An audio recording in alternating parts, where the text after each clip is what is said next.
Hey, what's up guys? This is Anthony from Anthony's Customs, and for this review we are looking at the Marvel Legends X-Men Classics Avalanche. I thought I reviewed this guy not that long ago, but somebody asked that I review it and said I hadn't, so I figured what the heck. I have to review a bunch of stuff for when I go out of town anyway, so I thought I would get this done for the person that asked for it. So, this is Avalanche. He's not in his classic outfit, but he's still a pretty darn good figure and the only Avalanche we have so far. He's about 17 centimeters high, which is about 6 3/4 inches.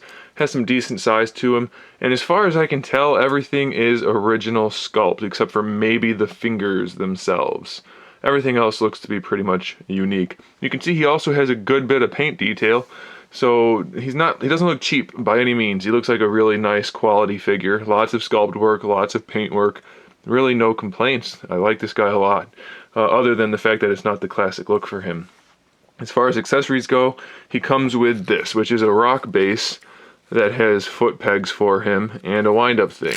You wind it up and you hold this in to help wind it up or to make it not go, and then when you let go, it vibrates. And the way it works is it has like brush bristles on it, so I guess maybe so it doesn't scratch your surface. I don't know.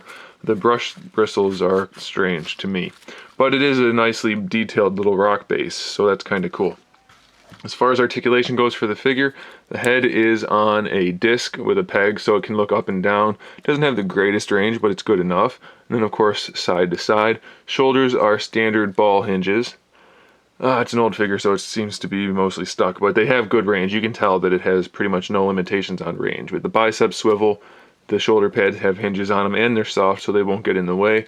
Double jointed elbow, only ends up with about 90 degrees though. We have a wrist swivel and a wrist hinge and the articulated fingers. These hands are basically the same hands that we see on like Moon Knight and Bullseye and those kind of guys. Ab crunch. This one doesn't really work so well. Maybe that's just mine because it's old and doesn't work well. Maybe other ones work better, I don't know. But it has the range, it just doesn't stay in place. It does have a waist twist. Thing that's a little odd for me, and maybe it's just this one because it's a separate piece that gets glued on, the A is not centered on mine. The belt is not centered, and I think I could probably fix it since it's a separate piece, but if that's a common issue, be aware of that. For the hips, they're Y-jointed hips, but they still do have pretty good range of motion. You shouldn't really have too much trouble with that. We do have the thigh swivel built in. Double jointed knees, you still only get about 90 degrees though because of the sculpt.